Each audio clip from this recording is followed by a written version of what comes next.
우리 천주교에서 한 번 이혼하는 거 봐줘요, 안 봐줘요? 안 봐줘요? 그 잘못 알고 있는 거예요. 한 번 이혼하는 거 봐줘요. 한 번 이혼하는 거. 그리고 여러분들이 세상법적으로 이혼을 하잖아요? 천주교에서는 세상법을 인정하지 않아요. 교회법적으로는 이혼을 인정하지 않아. 따로 떨어져 살아도 부부야. 부부야. 근데 이 사람이 언제 걸리느냐 하면은 재혼할 때 걸리는 거예요. 그러니까 이혼하고 혼자 사는 거 아무 문제 없어. 그럼 나는 혼자 한 번쯤 이혼하는 거 나는 괜찮다고 생각해요. 이거 나는 예수님 이혼하지 말라고 그런 거는 평균 연령 그때는 38세였어요. 38세 때 예수님 왔는데 이때는 한 번 하면 되지. 이때 뭐 한다고 38까지 살면서 2번씩 이혼하고 그래요. 이제 120살까지 사는 시대에 지금 살고 있는데 한 남자하고 살라는 건 이거는 내가 보기에는 이거는 천형이야. 천형이야. 그래서 예수님이 다시 오셔야 된다니까. 한 3번까진 괜찮다 이렇게. 근데 여러분들 재혼도 나는 뭐 충분히 이해를 해요. 근데 만약에 3혼째 하고 있다. 그건 좀 문제가 있죠. 3혼, 4혼이다. 그러면 가까이 오는 거 싫을 거예요. 5혼이다. 5번째 남자하고 아는 것도 싫을 거예요. 6혼째 하고 있는 여자 내 근처에 오는 것조차도 싫어할 거예요. 근데 예수님은 그 사람하고 구원을 얘기를 해. 사마리아 여인 요한복음 4장 얘기, 그 여자 6번째 남자하고 산 여자예요. 6번째 남자하고 산 여자야. 근데 그 여자하고 무슨 얘기냐면 하늘나라를 얘기를 해요. 구원을 얘기하고 경배를 얘기를 해. 혹시 여기 계신 분들 중에 6번째 남자랑 사는 분들 계세요? 없죠? 여러분들 다 구원 받는다는 거예요. 그러니까 죽는 거 무서워할 필요 하나도 없어요. 죽기 전까지는 절대 안 죽고 살아있어서 열심히 사랑하고 죽으면 천국 가니까 무서워할 필요가 뭐가 있어요. 그리고 여러분들 오래 사는 거 좋아요? 막 한 70부터 들리지도 않고 기억도 안 나고 보이지도 않고 다리도 아프고 허리도 아프고 막 이러면서 오래 사는 거 좋아요? 그래갖고 막 75살서부터 똥 오줌 싸가면서 치매 걸려갖고 15년 동안 벽에다가 똥 칠해가면서 자식들 원수 만들면서 오래 사는 거 좋아요? 생각 잘해야 돼요. 머릿속에서 그냥 사는 것만 중요한 게 아니에요. 내가 사는 날까지 얼마나 행복하고 멋있고 건강하게 사느냐, 이게 참 중요해요. 그러니까 여러분들 오래 살라고 그러지 말고 사는 날까지 행복하게 살라고 생각하셔야 돼. 그래갖고 뭐 먹고 싶은 거 먹고 다니고 싶은 거 다니고 또 이런 콘서트 같은 거 하는 날 그냥 그냥 집에 있지 말고 그래갖고 막 돌아다닐 수 있을 때까지 돌아다니다가 한 86살쯤 주무시다가 그냥 죽어.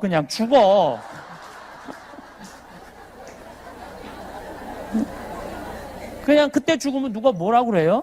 네. 무서워할 것도 하나도 없고 마음대로 안 된다고 그러셨는데 어제 우리 생태마을에 91살, 우리 생태마을에 지금 나이 제일 많은 분이 오신 분이 102살이 왔었어요. 102살이 오셨는데 그분들 열심히 걸어 다니더라고요. 움직이더라고요.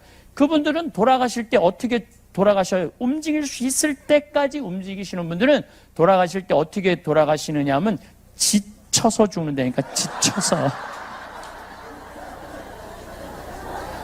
지쳐서 죽어야 돼. 지쳐서.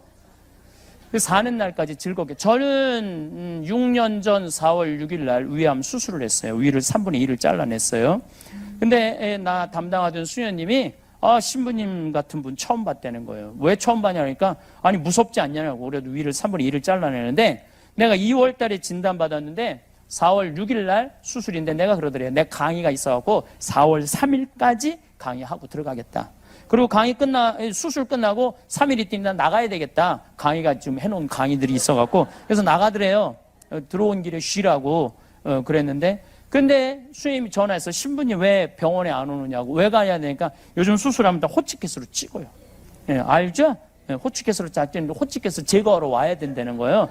그래서 내가 수임한테 그랬어요. 내가 지금 거기 호치키스 제거하러 갈 시간이 어딨냐. 내가 집에서 알아서 다 떼었다. 어렵지도 않은데 걱정하지 말아라. 그래서 내가 다 떼어서 집에서 뛰는 거 쉽더라고. 이렇게 뛰니까 시원하더라고. 내가 빼니까 이렇게 쭉쭉쭉쭉 잘도 빠져요. 참 쉬워 요즘은. 신부님 무섭지 않느냐고.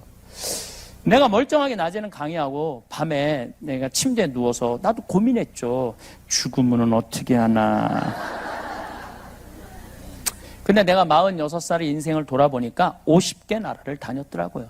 그리고 성당을 2개 성당, 경기도 평택, 그 다음에 경기도 광주 능평이라는 곳에 본당 신부를 했는데 2 성당 다 내가 정말로 사랑했고 사랑받았고 내가 원하는 대로 본당 사목했고 평창에 들어가갖고 얼마나 아름다워요. 많은 분들이 1년, 2년 기다렸다가 와서 행복을 느끼고 가고 그러면 됐지. 그리고 내가 가만히 생각해 보니까 내가 다시 살아나서 건강을 회복해갖고 20년을 더 산다고 한들 인류를 구원할 것도 아니더라고 보니까. 나 하나 없어진다고 대단하게 심각한 일이 벌어질 것도 아니야 보니까. 그냥 이대로 가도 되겠다. 딱 하나 마음에 걸리는 거 있었어요. 부모님. 어머니 아버지가 너무 오래 살아. 안 죽어. 그러니까 어머니 아버지 앞쓰는 거 그거 하나 마음에 걸리지 다른 건 마음에 걸릴 거 하나도 없더라고요. 그냥 내가 사는 날까지 즐겁게 살다가 떠나는 날 즐겁게 떠나면 돼요. 우리가 오래 산다고 좋은 건 아니에요. 단 하루를 살더라도 즐겁게 살다가 떠나는 게 중요한 거지. 아니 50살에서부터 80살까지 사는 거 지겨워 죽겠어, 힘들어 죽겠어. 그리고 30년을 살면은 그 삶의 의미가 있을까요? 여러분들은 매일매일 즐겁고 행복하게 사시라는 거예요. 그래서 죽기 전까지는 절대 안 죽어요. 그리고 살아있는 날까지 사랑하면서 사세요. 사랑하면서. 나중에 잘해주지 말고 나중에 행복하려고 그러지 말고 행복하려면 언제 행복해? 지금 행복하세요. 우리 막시모가 이번에 우리 성주순례 같이 갔는데 200명이 같이 갔어요. 200명이 같이 갔는데 영성체후 때 막시모 또 루시아라고 이렇게 노래 잘하는 사람들이 그 예수님 거룩한 변모 성당, 예수님 탄생 성당, 산상 설교 성당, 그리고 우리 신부님들 6명이 가갖고 노래로 미사하고 그 현장에서 예수님의 사건의 현장에서 그 했을 때 그 200명이 너무너무 행복해 하더라고요. 저는 그 200명이 너무너무 예수님의 길을 따라가면서 행복해 하는 모습을 보면서 나는 이 정도면 됐다. 교우들이 행복하면 됐다. 나도 물론 신부로서 이번 성주순례 특별한 은혜를 많이 받았죠. 그러니까 나중에 이거 다 소용없어. 가려면 언제가? 지금 가야 돼. 지금. 행복하려면 언제 행복해? 지금 행복해. 맛있는 거 사 먹으려고 해도 나중에 사 먹지 말고 언제 사 먹어? 지금 사 먹으면 돼요. 그래서 잘 죽는 사람은 어떤 사람이 잘 죽느냐? 잘 사는 사람. 그래서 삶 껴안기라고 제가 책을 낸 게 삶 껴안기를 먼저 냈어요. 지금 죽음 껴안기 원고 준비하고 있어요. 죽는 것도 저는 좀 이 책의 이 죽음 껴안기를 이렇게 준비하면서 좀 죽음도 좀 낭만적으로 죽자. 좀 멋있게 죽자. 죽을 때도 안 죽으려고 살아있을 땐 생전 건강한 거 안 먹다가 딱 당신 암에 걸렸다 그러면 그때부터 산삼을 캐와라, 무슨 용한 의사를 대라, 누가 더 좋으냐. 그때부터 그러지 말고 산삼을 먹으려면 언제 먹어? 지금 먹어, 지금. 암에 걸려서 먹지 말고 지금 먹으세요. 용한 의사를 좋은 거 사 먹으려면, 내 진단 받으려면 언제가? 지금 가. 그래서 내가 하는 얘기가 청국장을 사 먹으려면 지금 사 먹으라는 거야, 지금. 나중에 사 먹지 말고 사 먹으려면 지금 사 먹으라는 얘기죠. 지금 내가 건강한 게 훨씬 좋다는 거죠. 지금 우리나라 1살서부터 30살은 행복하냐? 30살은 60살 행복하냐? 60에서 120살은 행복하냐? 1살서부터 30살 이때는 뭐 해야 되는 나이냐면은 엄마 아빠랑 먹고 마시고 놀아야 되는 때예요. 먹고 마시고 놀아야 되는 때. 우리들이 이 먹고 마시고 노는 게 우리 가톨릭 신자들이 뭔가 예수님한테 미안하다고 생각하는데 절대 그렇게 생각하지 마세요. 부처님이 29살에 출가를 해요. 부처님이 29살에 출가를 하는데 6년 동안 고행을 하는데 어느 정도로 고행을 하느냐 하면은 하루에 빵 하나, 쌀 한 톨. 그리고 물은 자기 오줌을 받아 먹었어요. 그래갖고 이 부처님이 뭐라고 그러냐면 자기가 이 등에 구슬 꿰는 것처럼 이 등뼈, 디스크가 이 구슬 깬 것처럼 있고 앞에서는 뭐가 보였느냐면 이 배가 보이는 게 아니라 뱃속에 이 갈비가 다 들여다 보였다고 그랬어요. 6년 동안. 근데 너무너무 힘들더래요. 이거를 막 하고 그랬대. 아무것도 안 먹고. 너무너무 힘들더래. 그래갖고 이제 도저히 이제 지쳐갖고 쓰러져 있는데 그 옆에 무슨 뭐 소 10,000마리 갖고 있고 소 1마리 갖고 있는 여인이 지나가다가 우유죽을 주더래요. 근데 그 우유죽을 탁 먹는데 너무너무 행복하더래. 그리고 어떻게 하느냐면 해먹이라고 나무하고 나무 사이에 그 있죠? 그물 거기에 누워서 바람이 싹 부는데 그때 깨달음이 오더래요. 그래갖고 이제 6명이 같이 수행을 했는데 나는 더 이상 이제 고행을 하지 않는다. 나는 내가 인생을 살아보니까 먹고 마시고 노는 거 안에 삶의 진리가 들어있더라. 여러분 우리가 착각하고 있어요. 보리수 밑에서 그 안 먹고 안 마셔서 부처님이 깨달은 게 아니에요. 부처님 언제 깨달았냐면 먹고 마시고 놀면서부터 깨달았다고 그래요. 그래서 그러면서 어떤 그런 얘기를 해요. 여인들이 와서 연주를 지나가면서 하는데 그 쥐자 하는 여인이 그러더래. 현을 너무 꽉 조이지 말아라. 끊어진다. 너무 풀르지 말아라. 음이 안 나온다. 적당히 해야지 아름다운 음도. 우리 인생도 똑같아요. 고행한다고 이쪽으로만 그냥 고행만. 여기도 아마 그런 분들 몇 있을 수 있어. 조금 보여 몇 명이. 우리 예수님 십자가에 매달린 거 생각하고 그냥 밥도 안 먹고 맨날 단식 기도하고 막 이러는 사람들이 있어요. 내가 좀 호강하면 이거 예수님한테 미안하다고 그러고 그런 분들은 끊어질 수 있어요. 또 너무 늘어지는 사람은 아무 음도 안 나올 수 있어. 그래서 부처님이 항상 하는 얘기가 적당히 먹고 적당히 마시고 적당히 놀아야지 인생에 풍요가 있다는 거, 깨달음이 있다는 거예요. 그래서 우리 이 1살서부터 30살은 뭐 해야 되는 나이냐면 먹고 마시고 놀아야 되는 때예요. 누구랑? 엄마 아빠랑. 먹는데 정나는 거예요. 그리고 노는데 사랑이 피는 거예요.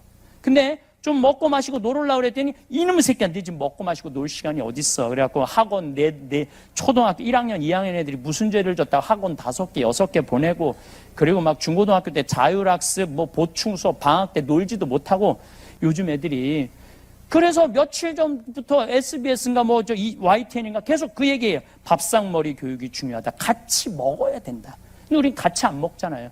내가 영어학원 다니는데 영어학원 다닐 때 보면 애들이 어떻게 해요? 가방 초등학교 애들이 2개, 뒤에 하나, 가슴에 하나. 그 요즘은 또 패션 있는 애들은 여행용 가방을 끌고 다녀요. 여행용 가방을. 초등학교 1학년 애들이 여행용 가방 끌고 다녀요. 신기하더라고. 그러니 걔네들이 엄마 아빠랑 먹고 마시고 놀 시간이 어딨어.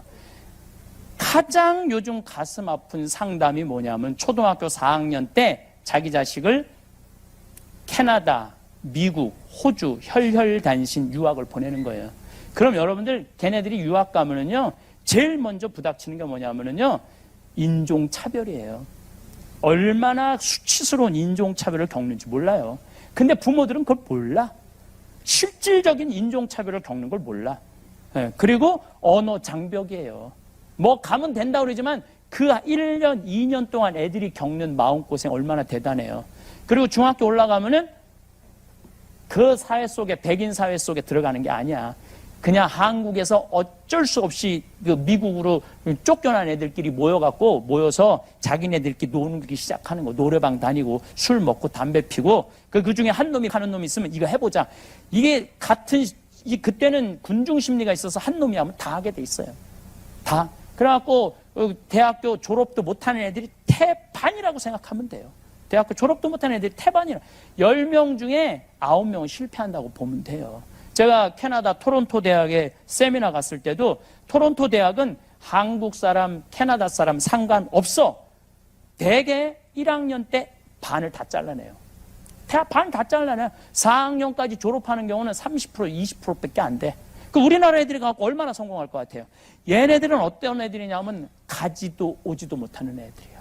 미국에 들어가지도 못하고 한국에 돌아오지도 못하는 애들이야. 근데 더 슬픈 건 뭐냐면 엄마하고 10년 동안 아빠하고 한 5년 동안 떨어져 살기 때문에 어떤 일이 벌어지느냐 하면은 정신병, 외로움병에 걸려 있는 거예요. 먹고 마시고 놀지 않은 애. 제가 얼마 전에 어떤 아이, 얘는 미국에 그냥 있는 거야. 엄마가 가고 매일 취직도 안 되고 집에서 엄마랑 같이 있는 거야. 얼마나 매일 보면 승질 나요, 안 나요? 취직도 안 한 애가. 그냥 엄마가 잔소리하니까 엄마를 때리는 거야.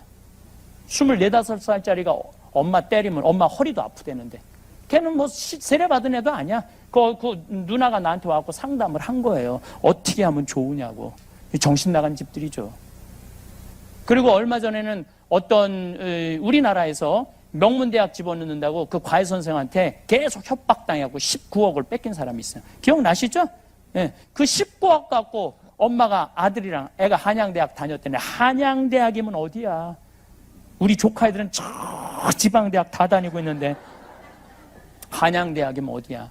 19억을 가지고 그저 엄마 아들하고 먹고 마시고 놀았다면 걔는 이 세상에서 제일 행복한 애 됐을 거예요.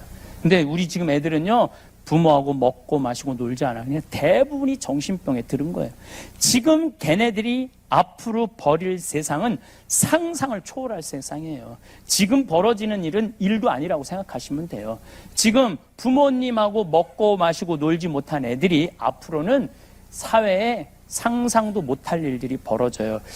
제가 본당 신부할 때 70 먹은 할머니가 있었어요. 중풍에 걸렸는데 평택에 있을 때 봉송체를 갔는데 할머니가 항상 하는 소리가 신부님 한 달에 한 번 나 찾아오는 건 신부님밖에 없다는 거예요. 너무너무 고맙다는 거예요. 아들이 하나 있는데 10년째 한 번도 안 찾아왔다는 거예요. 네 할머니가 돌아가셨어요. 그래갖고 내가 초상집에 갔는데 그 영정사진 앞에서 통곡을 하고 동네가 떠나가라 우는 자식이 하나 있더라고. 10년 동안 안 찾아온 자식이에요. 근데 이렇게 말하면서 울더라고요. 왜 어머니 벌써 죽느냐고. 조금만 더 살았으면 내가 효도했을 텐데 돈 벌어다가. 근데 저는 그 자식을 보고 이런 생각이 들었어요. 너는 엄마가 80까지 살아도 똑같이 말할 자식이야. 80이 돼도 왜 벌써 죽느냐고. 조금만 더 살았으면 내가 효도했을 텐데 라고 말할 자식이라는 생각이 들더라고요.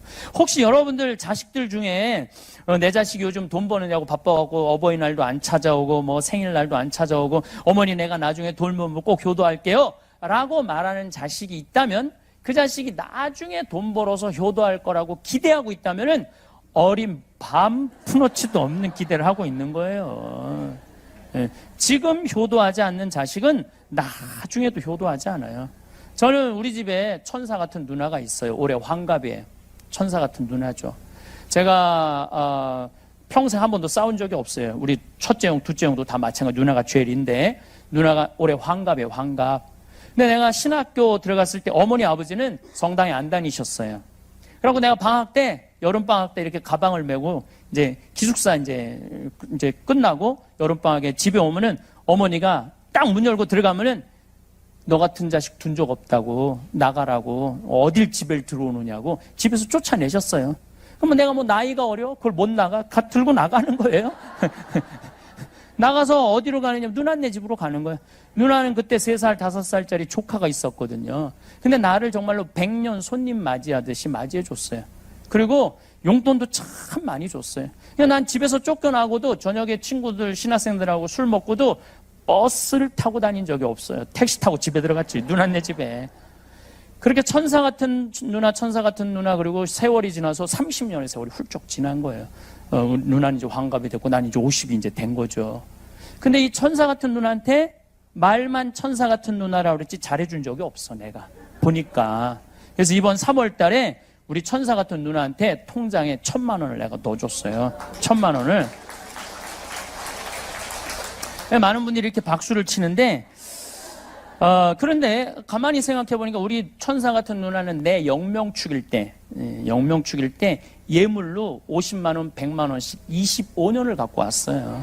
그러니까 나는 아직 반도 못 갚은 거야. 반도 못 갚은 거예요.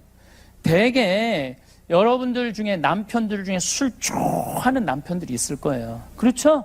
네, 그러다가 죽었어. 그러면은 거기서 이렇게 통곡을 하고 우는 자매들 많이 봤어요. 이렇게 죽을 줄 알았으면 그 좋아하는 술이라도 한번 마음껏 먹게 할 걸. 예? 이렇게 통곡하는 아줌마들이 있어요. 여러분들 그러시지 마세요. 죽고 나서 후회하지 마세요. 그러니까 홍어 삭힌 거 전화하면 택배로 다 보내줘요. 돼지고기 목 삼겹살 사갖고 묵은지 이렇게 해갖고 여보 오늘 저녁에 집에 들어와. 바깥에서 먹지 말고. 그래갖고 소주 한 5병 사갖고 들이다 먹이세요. 이브닝 드레스 입고 허벅지 파진 거 여러분들 한번 여기다 꽃도 하나 딱 꽂고 그래갖고 그냥 들이다 먹여. 그리고 그 남편이 죽잖아요. 죽으면은 이렇게 말할 수 있어요. 그래도 내가 막판에 그 좋아하는 술 한번 5병 한번 먹였지. 덜 억울하다는 거예요. 사랑도 나중에 하지 말고 하려면 언제 해요? 지금 하세요. 지금. 세상에서 가장 허망한 약속이 나중에예요. 나중에. 그래서 여기 있는 분들 주위에 나한테 정말 잘한 사람들이 있을 거야. 내 인생에 소중한 분들이 있을 거야. 그런 분들이 있다면은 여러분들 어떻게 해야 되냐면 정말 고맙다면 이스라엘 성지순례 티켓을 하나 끊어주든지 아니면은 이미자 콘서트를 하나 끊어주든지 표현하라는 거예요. 우리가 돈을 참 멋없게 쓰는 사람들이 많아. 이번에 수원의 한 본당에서 한 사람이 300억을 해먹었어요. 이자를 5천만 원 1억을 맡기면 이자를 15% 준다고. 15% 준다고. 그래서 이 사람들이 한 성당에서 맡긴 거야. 이 사람 전래 분과장이라는데 맡긴 거예요. 근데 여러분들 요즘 시대에 15% 이자 주는 데가 어디 있어요? 지금 저 국가 한국은행 공식적인 이자가 1.25%인데 그럼 2% 넘게 준다는 건 다 사기라고 생각하면 돼요. 다 사기라고 생각하면 돼. 그럼 이 사람들은 5천만 원 1억을 써보지도 못하고 날린 거예요.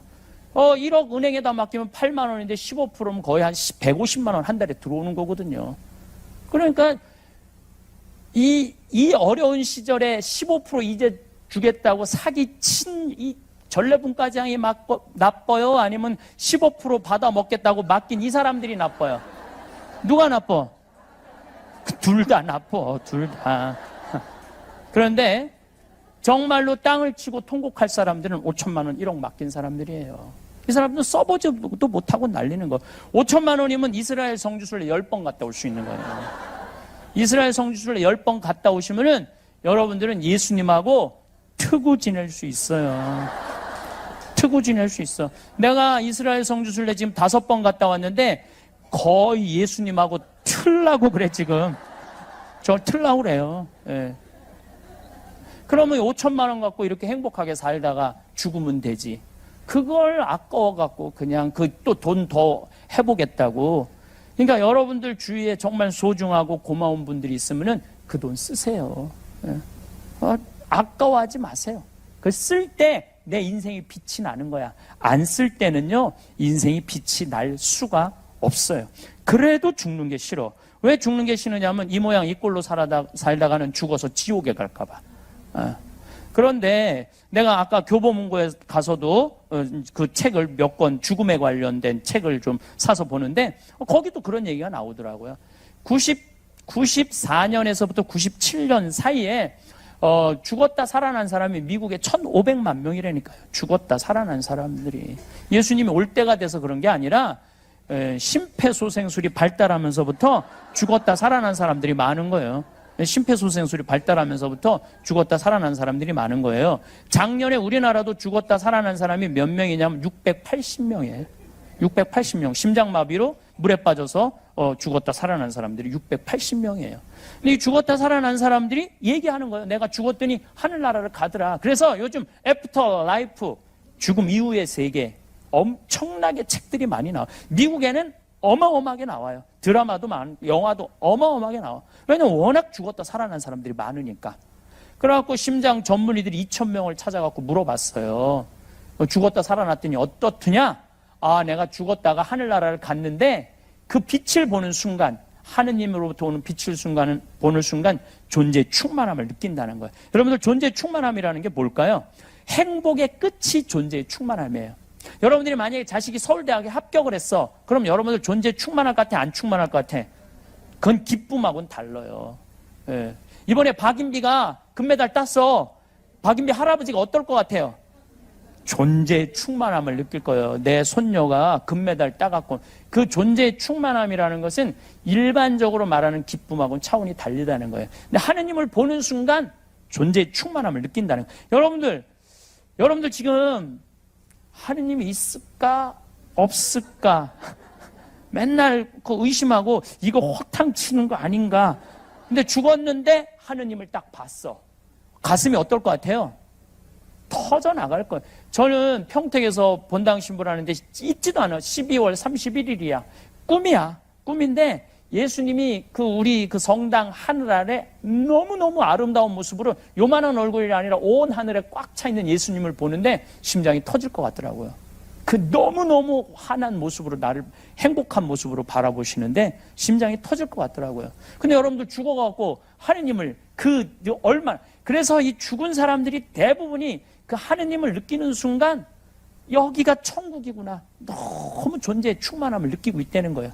이 사람은 이제 죽어갖고 하늘나라 가고 환상적인 곳에 가 있는데 살아있는 사람들이 이 사람 심장마비 걸렸다고 그냥 갈비뼈가 부러지도록 심폐소생술을 해대는 거야. 갈비뼈가 부러지도록. 그래갖고 살려내잖아요. 살려내면은 본인이 오고 싶지 않아도 와야 된대. 그러니까 여러분들 죽으면 그냥 놔두세요. 그거 살려낸다고 막 그러지 말고 돌아와서 얘기하기 시작하는 거예요. 그래서 요즘 부쩍 죽음 이후의 세계에 대한 이야기를 어마어마하게 얘기하기 시작하는 거예요. 그런데 요즘 여러분들 무슨 세상에 이런 일이 그다음에 무슨 얘기 무슨 뭐 많잖아요. 거기에 그런 얘기가 많이 나온 이유가 그거야. 그 의사들이 가서 물어본 거예요. 심장병 환자를 살려내기가 제일 쉽대요. 2,000명한테 가서 물어보니까 90%는 천당에 간대. 10%만 깜깜한 지옥을 경험하고 온대요. 그러면 이 더운 여름에 이 서울까지 버스 타고 그냥 교통 막히는데 그래도 나 강의 듣겠다고 여기 오신 여러분들은 지옥에 가고 싶어도 못 가요. 여러분들 다 천당 가. 네. 그러니까 웬만하면 다 가. 웬만하면 가만히 보면 제가 신부는 본당 신부가 최고예요. 예. 왜 본당 신부가 최고냐면은 뭐든지 본당 신부는 좀 편안하게 이 사람을 모으는 것도 편안하고 뭐 진행하는 것도 편안해요.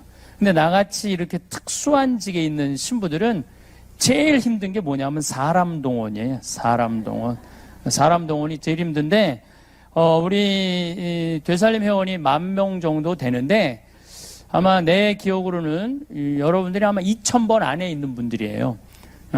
왜냐하면 한 번에 10,000명을 하면은 그걸 다 감당을 못하니까 이렇게 번호대로 이렇게 나눠갖고 이렇게 했는데 2,000번인가 2,500번에 다 찼다고 그러더라고요. 그래서 나머지 지금 7,000명은 아예 전화도 못 받은 분들이 나머지 7,000명들은 전화도 못 받은 분들이죠. 그래서 나는 사실은 본당 교우가 한 10,000명 정도 있는 본당 신부 같은 그런 기분이 들고 이렇게 더운 여름에 여기까지 이렇게 와주신 여러분들한테 너무너무 감사하게 생각을 합니다. 또 이렇게 시간 내서 여러분들 미리 좀 노래해준 우리 막시모한테도 감사하게 생각을 합니다.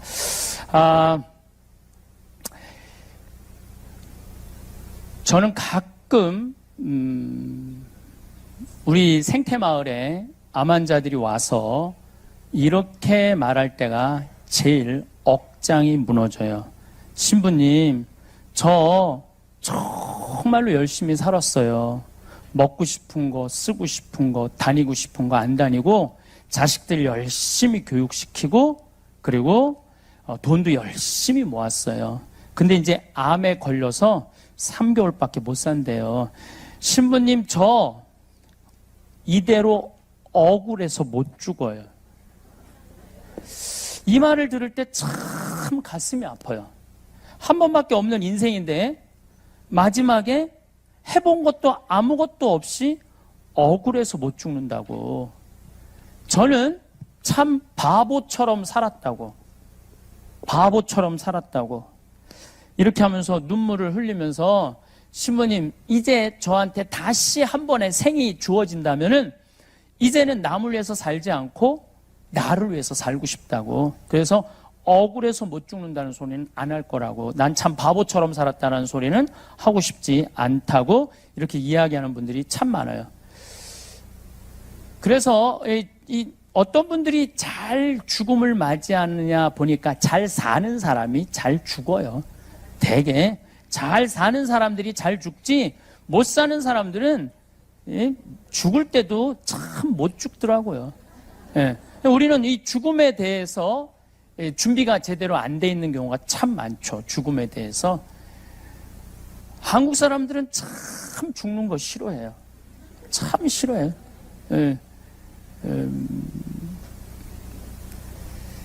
미국이나 뭐 유럽이나 남미, 이번에 제가 리우에도 강의하러 갔었는데 거기 가보면은 공동묘지가 항상 동네 한가운데 있어요. 제가 필라델피아라는 곳에 강의를 갔는데 동네 한가운데 공동묘지가 있어요. 하루에 몇 번을 보느냐 하면은 한 10번을 공동묘지를 봐요. 나만 보는 게 아니라 필라델피아 사람들은 다 공동묘지를 봐요. 왜냐하면 동네 그 도시 한가운데 크게 자리 잡으니까 이쪽에서 저쪽으로 가도 공동묘지, 저쪽이 다 하루에 10몇 번을 봐요. 근데 한국 사람들은 일단 죽으면은 다시는 보고 싶지 않은 거야. 아주 깊숙한 산 속에 갖다 묻어버려요. 그냥 그걸로 끝내는 거야. 만약에 우리 동네 공동묘지가 들어온다, 이건 뭐 난리도 6.25는 난리도 아니라니까. 요새 사드 뭐 결사반대 하듯이 동네 한가운데 공동묘지 들어오는 일도 없지만은 만약에 어떤 정신 나간 자치단체장이 우리 동네 이 서울시 한가운데 종로에 공동묘지 넣는다, 정말로 정말 그 시장은 자폭해야 돼요.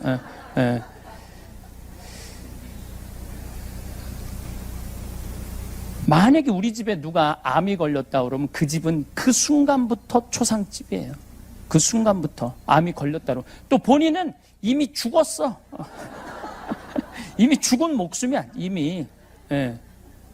근데 제가 여러 차례 말씀드리지만은 여러분들 죽는 거 무서워할 필요가 하나도 없어요. 왜냐하면 우리 인간은 죽기 전까지는 절대 안 죽어요. 죽기 전까지는 절대 안 죽어요. 제가 강의 다닌다고, 아프리카 다닌다고 보통 비행기를 1년에 얼마나 몇 시간을 타나 봤더니 한 110시간에서 120시간 정도 차더라고요. 그러니까 6일은 하늘에 떠 있는 거, 6일은. 6일은 하늘에 떠 있는데 큰 비행기도 타지만 조그만 비행기 탈 때도 많거든요. 지방 도시 갈 때는. 그러면은 난기류에 이렇게 걸릴 때가 많아요. 이번에도 잠비아에서 나오는데 난기류에 걸려갖고 그 옆에 이제 와인을 하나 받아놨는데 켜갖고 하늘로 와인을 튀는 거예요. 그럴 때 사람들이 비명을 지르고 막 성호를 긋고 난리가 나요. 느닷없이 그때부터 성호를 긋기 시작해. 난리가 나. 근데 저도 처음에는 그렇게 난기류가 걸릴 때 무섭기도 하고 두려운 마음도 들었어요. 근데 요즘은 어떤 생각이 드느냐면은 언제부터 무서워하기 시작하면 되냐면 떨어지기 시작하면서부터 무서워하면 돼. 그전에는 안 떨어질 거거든. 그러니까 말을 타는 즐기는 마음으로 타요. 그럼 만약에 이제 비행기가 떨어질 때 되면은 제가 이제 일어나갖고 사람들한테 얘기하면 돼요. 아무래도 우리 죽을 것 같다. 그러니까, 이제 내가 천주교 신부니까 마지막 강복 줄 테니까, 받고 가라. 우리 인간은 죽기 전까지는 절대 안 죽어요. 그래서 죽음에 대해서 두려워할 필요가 하나도 없는 것 같아요. 그래도 죽는 게 싫어. 왜 죽는 게 싫으냐면은 사랑하는 사람과 이별 때문에 그래요. 더 이상 죽으면 사랑하는 남편, 자식, 부모, 아내 못 보잖아요. 근데 난 그것도 참 안타까워. 왜 안타까우냐면 살아있을 때는 개, 닭 쳐다보다가 꼭 죽고 나면은 그 앞에 영정사진 앞에서 통곡을 하고 우는 거예요. 왜 벌써 죽느냐고. 조금만 더 살았으면 내가 잘해줬을 텐데. 살아있을 때는 사랑하지 않다가 꼭 죽고 나면 애절하거든요. 어느 날 문득 거울 앞에 서서 자신을 바라보며 이런 생각이 드실 겁니다. 나는 지금 진정 행복한가? 젊은 시절엔 바쁘게 살아가느라 잊혀 생각할 겨를이 없던 질문이지요. 그런데 이제 조금씩 여유가 생기고 나니 행복이란 것이 무엇인지 곰곰이 돌아보게 됩니다. 많은 분들이 자녀들이 잘 되는 것을 보며 행복을 느끼곤 합니다. 그런 마음은 너무나 자연스럽고 아름다운 부모의 정입니다. 하지만 가끔 이런 고민이 드시지 않나요? 내 행복이 온통 아이들에게만 달려있는 건 아닐까? 자녀가 힘들어하면 덩달아 마음이 무거워지고, 자녀가 멀리 있으면 공허함을 느끼고, 자녀가 바빠서 연락이 뜸하면 쓸쓸해집니다. 물론 가족을 사랑하는 마음은 변할 수 없습니다. 하지만 그 사랑이 의존이 되어서는 안 되겠지요. 진정한 사랑은 서로를 자유롭게 해주는 것이니까요. 자녀들도 각자의 인생을 살아가야 하고, 우리도 우리만의 삶을 꾸려가야 합니다. 그래야 만날 때마다 더욱 반갑고 서로에게 힘이 되는 관계를 유지할 수 있습니다.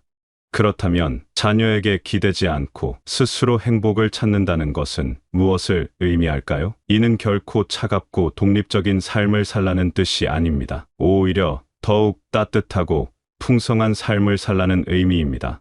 내 마음속 깊은 곳에서 우러나는 기쁨을 발견하고, 그 기쁨을 바탕으로 다른 사람들과 건강한 관계를 맺으라는 뜻이지요. 어린 시절을 떠올려 보세요. 그때는 작은 것에도 큰 기쁨을 느꼈습니다. 개나리가 피는 것을 보고 설레고, 비 오는 날 창가에 앉아 빗소리를 들으며 평화로움을 느꼈습니다. 친구와 함께 웃고 떠들며 시간 가는 줄 몰랐고, 좋아하는 책을 읽으며 몰입하는 즐거움을 알았습니다. 그런 순수한 기쁨은 어디로 갔을까요? 사실 어디 가지 않았습니다. 다만 우리가 바쁘게 살다 보니 잊고 있었을 뿐입니다. 이제 다시 그런 기쁨들을 하나씩 되찾아볼 때입니다. 아침에 일어나 창문을 열고 신선한 공기를 마실 때의 상쾌함, 좋아하는 차를 우려 마실 때의 여유로움, 오랜만에 만난 친구와 나누는 대화의 즐거움. 이런 소소한 일상의 기쁨들이 바로 우리 안에 있는 행복의 씨앗들입니다. 또한 새로운 것을 배우는 즐거움도 있습니다. 나이가 들었다고 해서 배움을 멈출 이유는 없습니다. 오히려 이제야 진정으로 배우고 싶은 것을 배울 수 있는 시간이 생겼습니다. 그림을 그려보거나 악기를 배워보거나 새로운 요리를 도전해보는 것. 이런 작은 도전들이 삶에 활력을 불어넣어 줍니다. 혼자만의 시간을 즐기는 법을 배우는 것도 중요합니다. 많은 분들이 혼자 있는 시간을 외로움으로 여기곤 합니다. 하지만 혼자 있는 시간은 나 자신과 만나는 소중한 시간입니다. 내 마음의 소리에 귀 기울이고 내가 정말 원하는 것이 무엇인지 생각해 볼 수 있는 시간이지요. 조용한 산책, 명상, 독서, 일기 쓰기, 이런 활동들을 통해 내면의 평화를 찾을 수 있습니다. 더 나아가 다른 사람들과의 관계에서도 새로운 의미를 발견할 수 있습니다. 자녀에게만 의존하지 않고 동년배 친구들과의 우정을 깊게 하거나 새로운 사람들과 만남을 가져보는 것입니다. 같은 취미를 가진 사람들과 모임을 만들거나 봉사활동을 통해 뜻있는 사람들과 인연을 맺는 것도 좋습니다. 자신만의 작은 목표를 세우는 것도 의미가 있습니다. 큰 꿈이 아니어도 됩니다. 매일 산책하기, 한 달에 책 2권 읽기, 계절마다 여행지 한 곳씩 가보기 같은 소소한 목표들 말입니다. 이런 목표들을 하나씩 이뤄나가는 과정에서 성취감과 만족감을 얻을 수 있습니다. 무엇보다 중요한 것은 지금 이 순간을 소중히 여기는 마음입니다. 과거의 후회나 미래의 걱정에 사로잡히지 말고 지금 이 순간에 집중하는 것입니다. 지금 마시고 있는 차의 향기, 지금 보고 있는 꽃의 아름다움, 지금 느끼고 있는 바람의 시원함, 이런 현재의 순간들이 모여서 행복한 삶을 만들어갑니다. 이렇게 스스로 행복을 찾아가는 삶은 결코 이기적인 삶이 아닙니다. 오히려 자신이 행복할 때 다른 사람들에게도 더 많은 사랑과 관심을 베풀 수 있습니다. 자녀들도 부모가 행복하게 살아가는 모습을 보며 안심하고 자신의 삶에 더욱 집중할 수 있게 됩니다. 서로에게 짐이 되지 않으면서도 사랑하는 관계, 그것이야말로 성숙한 가족의 모습이 아닐까요? 매일 아침 일어날 때마다 이렇게 생각해 보세요. 오늘 하루 나는 무엇으로 행복을 느낄까? 거창한 것이 아니어도 됩니다. 따뜻한 햇살, 맛있는 식사, 좋은 사람과의 대화, 마음을 울리는 음악. 이런 작은 행복들을 하나씩 발견하고 누리는 것. 그것이 바로 자립적인 행복을 찾는 첫걸음입니다. 건강이라는 것을 생각해보면 참 신기합니다. 젊을 때는 건강을 공기처럼 당연하게 여겼는데 이제 와서 보니 그보다 소중한 것이 없다는 걸 깨닫게 됩니다. 하지만 건강하게 산다는 것이 단순히 병에 걸리지 않는 것만을 의미하는 것은 아닙니다. 진정한 건강은 몸과 마음이 모두 편안하고 활기찬 상태를 말하는 것이지요. 아침에 눈을 떴을 때 몸이 가벼우면서도 하루를 시작할 의욕이 샘솟는 느낌, 그것이 바로 건강한 삶의 시작입니다.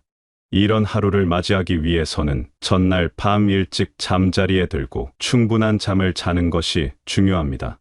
수면은 단순히 피로를 푸는 시간이 아니라 우리 몸과 마음이 스스로를 치유하고 재생하는 소중한 시간입니다. 규칙적인 생활 리듬을 만드는 것도 건강한 삶의 기초입니다.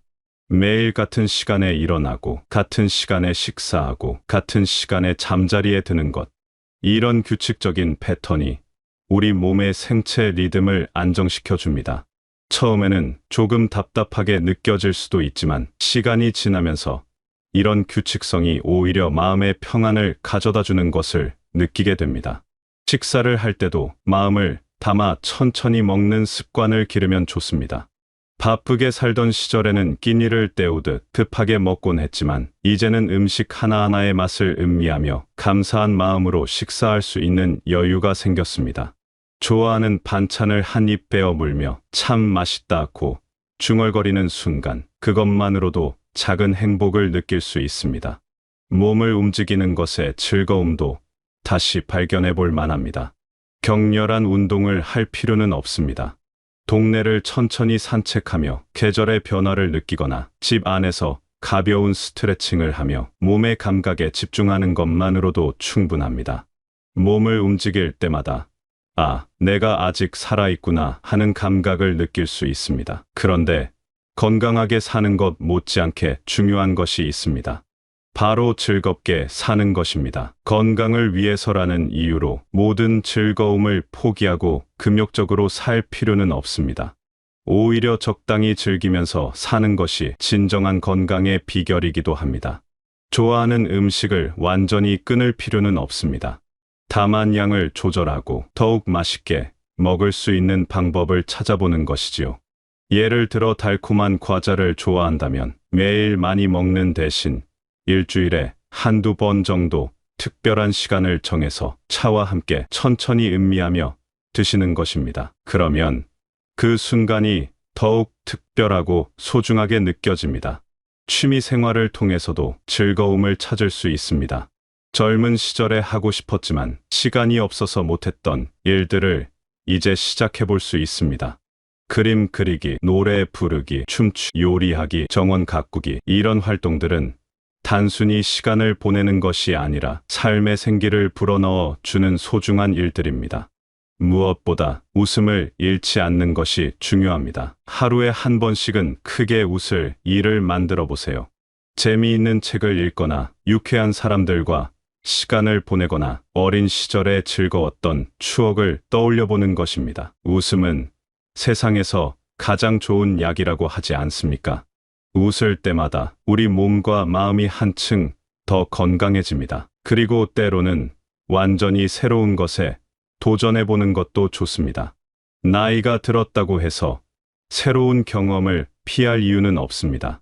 가보지 않았던 곳으로 여행을 떠나거나 배워보지 않았던 것을 시작해보거나 만나보지 않았던 사람들과 인연을 맺어보는 것입니다.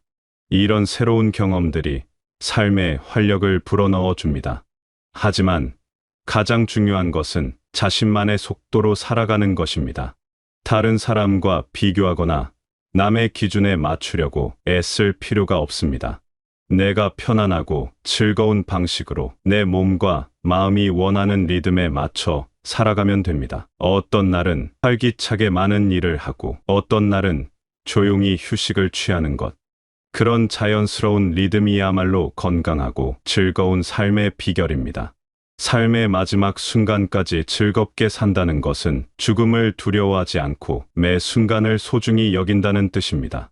오늘이 마지막 날이라면 무엇을 하고 싶은지 생각해 보세요. 그런 일들을 하나씩 실천해 나가는 것이 바로 삶을 즐겁게 사는 방법입니다. 내일을 위해 오늘을 희생하는 것이 아니라 오늘을 충실하게 살면서 자연스럽게 내일을 맞이하는 것입니다. 사람은 혼자서는 살 수 없는 존재입니다. 이 세상에 태어날 때부터 누군가의 도움을 받으며 자라났고 지금까지 살아오면서도 수많은 사람들의 도움을 받았습니다. 그런데 나이가 들수록 점점 받기만 하는 존재가 되는 것 같아 마음이 무거워질 때가 있습니다. 나도 누군가에게 도움이 되고 싶다는 마음이 간절해지는 것이지요. 바로 이런 마음에서 나눔이 시작됩니다. 나눔이라고 하면 거창한 것을 생각하기 쉽지만 사실 가장 작은 나눔부터 시작하면 됩니다.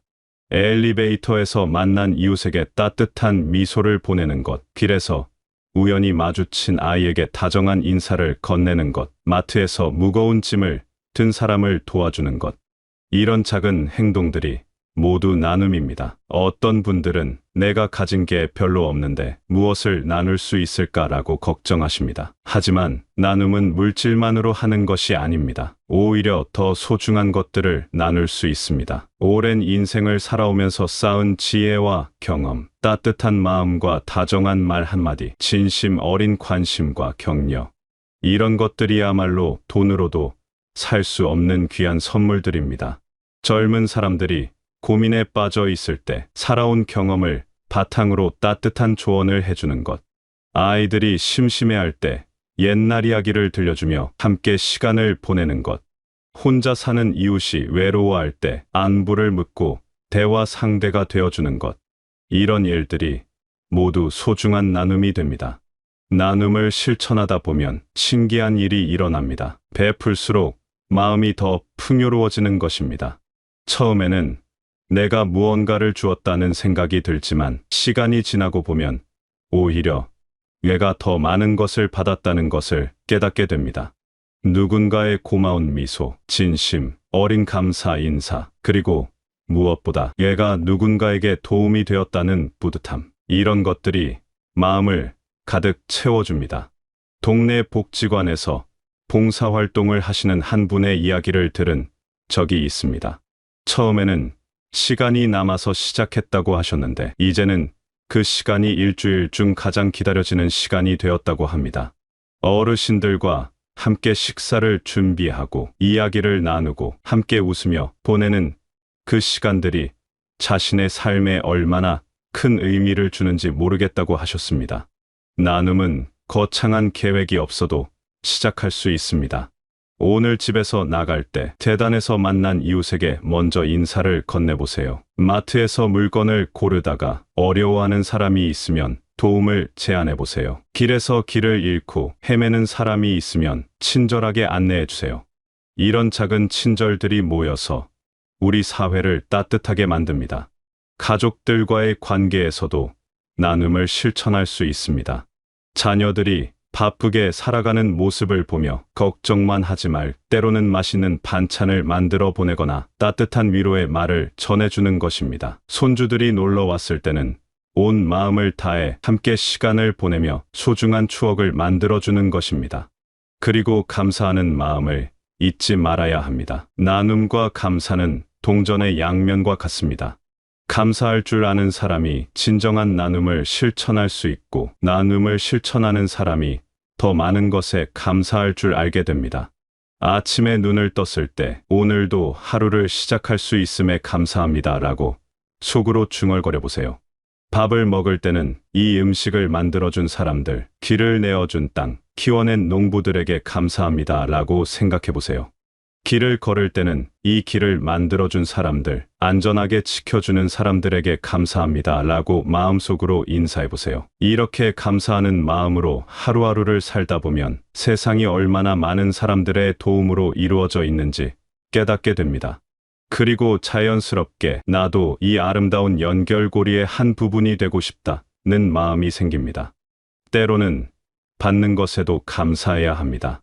누군가가 도움을 제안할 때 괜찮다고 사양만 하지 말고 때로는 고마운 마음으로 받아들이는 것입니다. 그 사람에게는 도움을 줄 수 있는 기쁨을 선사하는 것이니까요. 받을 줄도 알고 줄 줄도 아는 것, 그것이 진정한 나눔의 정신입니다.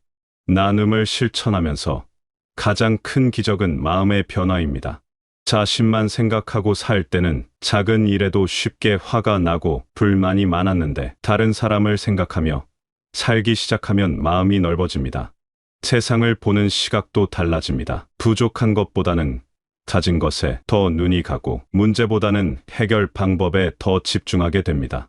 그리고 나눔은 전염됩니다. 한 사람의 작은 친절이 다른 사람에게 전해지고 그 사람이 또 다른 사람에게 친절을 베풀게 됩니다. 마치 잔잔한 물결이 호수 전체로 퍼져나가는 것처럼 작은 나눔이 온 세상으로 퍼져나갑니다. 우리 각자가 그 아름다운 물결의 시작점이 될 수 있습니다. 가끔은 이렇게 생각해 보세요. 내가 오늘 한 작은 친절이 누군가의 하루를 밝게 만들었을까? 그 대답이 그렇다라면 오늘 하루가 의미 있는 하루가 된 것입니다. 나눔과 감사로 하루하루를 채워나가는 삶, 그것이야말로 진정한 기적을 만드는 삶이 아닐까요? 살아온 세월만큼 나는 사람들과 인연을 맺고 헤어지기를 반복해왔습니다. 어떤 만남은 깊고 오래 지속되었고 어떤 인연은 짧지만 강렬한 인상을 남겼습니다. 그리고 어떤 관계는 때로 상처를 주기도 했지요. 이제 되돌아보니 모든 만남이 나름의 의미가 있었다는 것을 깨닫게 됩니다. 인간 관계에서 가장 중요한 것은 서로를 있는 모습 그대로 받아들이는 것입니다. 젊은 시절에는 다른 사람을 내 마음에 들도록 바꾸려고 애썼습니다. 남편이나 아내를, 자녀들을, 친구들을 내가 생각하는 이상적인 모습으로 만들려고 노력했지요. 하지만 시간이 흐르고 나니 깨달았습니다. 사람은 변하지 않는다는 것을, 그리고 변할 필요도 없다는 것을 말입니다. 각자가 가진 고유한 성격과 습관, 생각과 감정들이 모두 그 사람만의 소중한 개성입니다. 완벽한 사람은 없고 모든 사람에게는 장점과 단점이 함께 있습니다. 중요한 것은 그 사람의 장점을 보고 인정해 주는 것, 그리고 단점이 있더라도 따뜻한 마음으로 이해하려고 노력하는 것입니다. 부부 관계를 생각해보면 더욱 그렇습니다. 젊은 시절에는 서로의 다른 점들이 불만의 원인이 되곤 했습니다.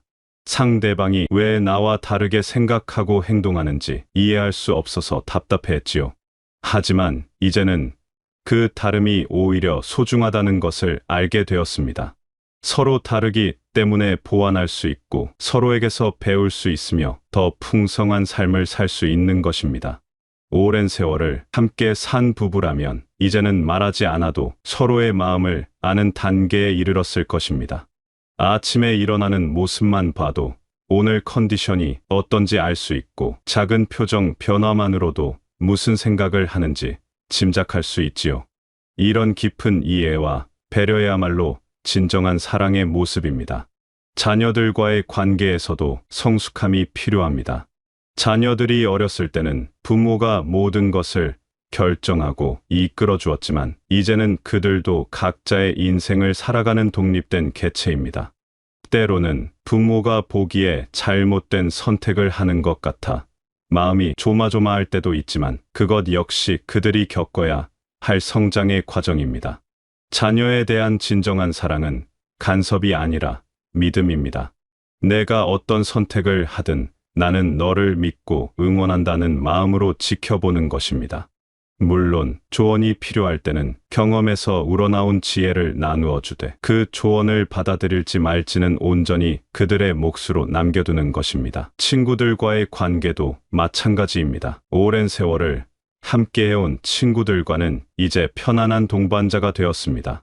서로의 약점을 알면서도 그것을 문제 삼지 않고 서로의 장점을 인정하고 격려해주는 관계. 함께 있으면 마음이 편안해지고 어떤 이야기를 해도 판단하지 않고 들어주는 그런 친구들이야말로 인생의 보물입니다. 새로운 사람들과의 만남에서도 열린 마음을 가져보세요. 나이나 배경이 다르더라도 서로에게서 배울 점이 있습니다.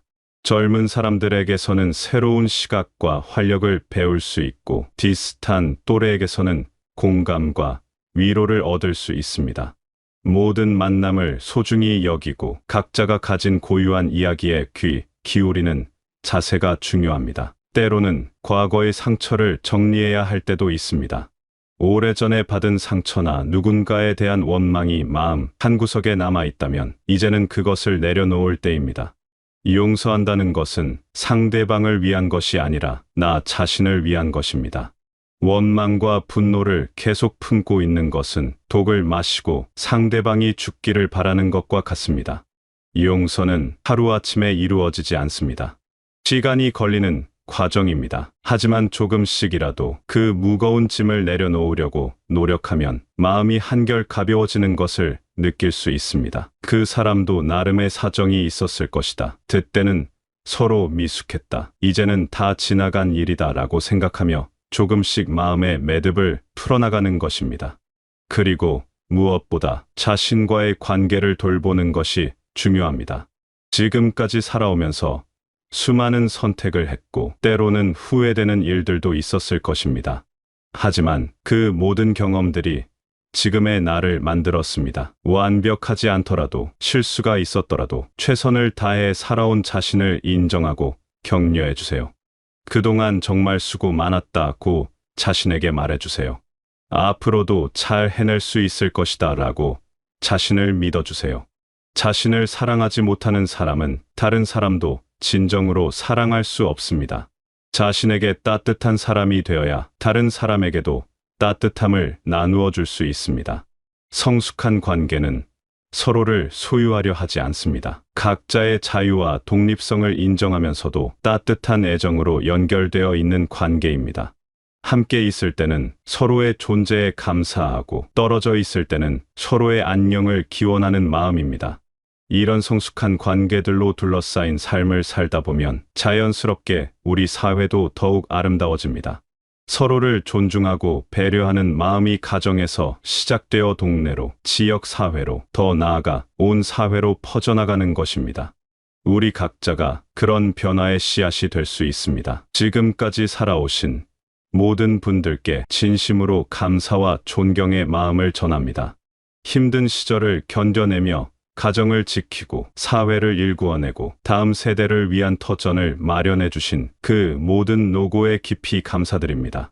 여러분이 지금까지 쌓아온 지혜와 경험은 이 세상의 소중한 보물입니다. 그 보물을 아낌없이 나누어 주시는 따뜻한 마음, 여전히 새로운 것을 배우고 성장하려는 열린 자세, 주변 사람들을 사랑으로 품어주시는 너그러운 마음이 얼마나 귀한지 모릅니다. 앞으로도 건강하고 행복한 나날 보내시기를 진심으로 기원합니다. 매일 아침 눈 뜰 때마다 감사한 마음으로 하루를 시작하시고 작은 일상의 기쁨들을 놓치지 마시기 바랍니다. 그리고 언제나 기억하시기 바랍니다. 여러분의 존재 자체가 이 세상을 더욱 아름답게 만들고 있다는 것을요.